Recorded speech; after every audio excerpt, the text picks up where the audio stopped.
Welcome to the Valley of Little Heart. Let's go exploring.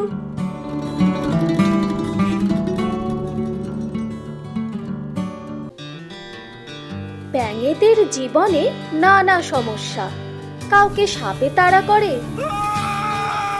তো কেউ আবার chop হয়ে মানুষের প্লেটে ঘুরে বেড়ায়। কিন্তু এই কুয়োর মধ্যে থাকা ব্যাঙ সর্দারের জীবনের সমস্যা ভারী অদ্ভুত। তার ধারণা এই কুয়োটাই আসলে বিশ্ব ব্রহ্মাণ্ড, এর বাইরে কোথাও কিচ্ছু নেই। শুধু তাই নয়, বাকিদের তুলনায় বেশি লম্বা হওয়ায় তিনি নিজেকে বিশ্বের সব থেকে বড় প্রাণী বলে মনে করেন। কিন্তু তরুণ প্রজন্মের যুক্তিবাদী ব্যাঙেরা সে কথা মানবে কেন? এই কুয়োর বাইরে কোথাও কিছু না থাকলে আকাশের গায়ে ওই আলোর গোলটা কে ফিট করে দিল? আর গরমে কুয়োর জল শুকিয়ে গেলে কেই বা আকাশ থেকে জল ছিটিয়ে দেয়? এসব আমাদের জানতে হবে, আর জানতে গেলে কুয়োর বাইরে যেতে হবে। তরুণ ব্যাঙেরা সর্দারের কাছে জড়ো হলো। তারা বাইরে যেতে চায় শুনে সর্দারের মুখ গম্ভীর। যুগ যুগ ধরে আমরা এই কুয়োতে জন্মেছি, এখানেই মরেছি। এই কুয়োর বাইরে যাওয়া আমাদের পরম্পরা বিরুদ্ধ। আমাদের অনেক প্রশ্ন আছে সর্দারজি, বাইরে না গেলে তার উত্তর পাওয়া যাবে না। আপনিও আমাদের সঙ্গে চলুন। ব্যাঙের দল খুব জোরাজুরি শুরু করে দিল। অবশেষে সর্দার নিমরাজি হয়ে বললেন, বেশ, যাও তবে, কিন্তু আমি যাব না। আমি আমার পরম্পরা রক্ষা করব। তরুণ ব্যাঙেরা খুশি হয়ে লাফাতে লাফাতে কুয়োর বাইরে এলো। বাইরে এসে দেখলো সামনে বিস্তৃত সবুজ মাঠ, গাছ, পাখি।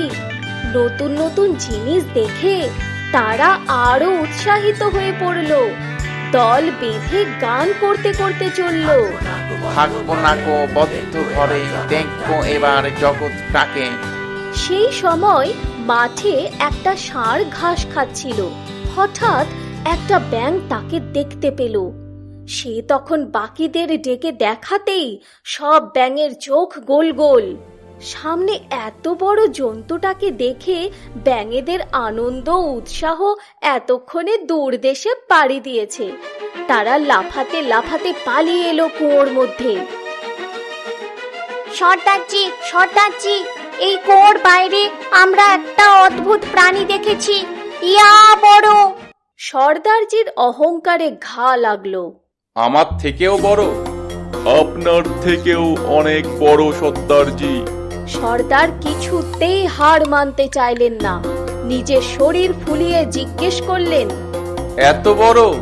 ব্যাঙেরা বলল, এর থেকেও বড় সর্দারজি। সর্দার ব্যাঙ নিজেকে আরো ফুলিয়ে বলল, এত বড়? আরো অনেক বড়। সর্দার ব্যাঙ সব শক্তি দিয়ে নিজেকে আরো ফোলালেন। আরো বড়? আপনার মতো 200টা ব্যাঙ একসাথে করলেও অত বড় হবে না। সর্দারের সমস্ত শরীর টান টান হয়ে গেছে, দম প্রায় বন্ধ হয়ে এসেছে। তবু তিনি হার মানবেন না। নিজেকে আরো ফোলাতে চেষ্টা করলেন। চোখ বন্ধ হয়ে এলো। এমন সময় সবাই শুনতে পেল কুয়োর বাকি ব্যাঙেরা মিলে ঠিক করলো অন্ধকারে বসে থেকে নিজেদের সর্বশ্রেষ্ঠ ভাবার মতো বোকামি তারা কখনো করবে না।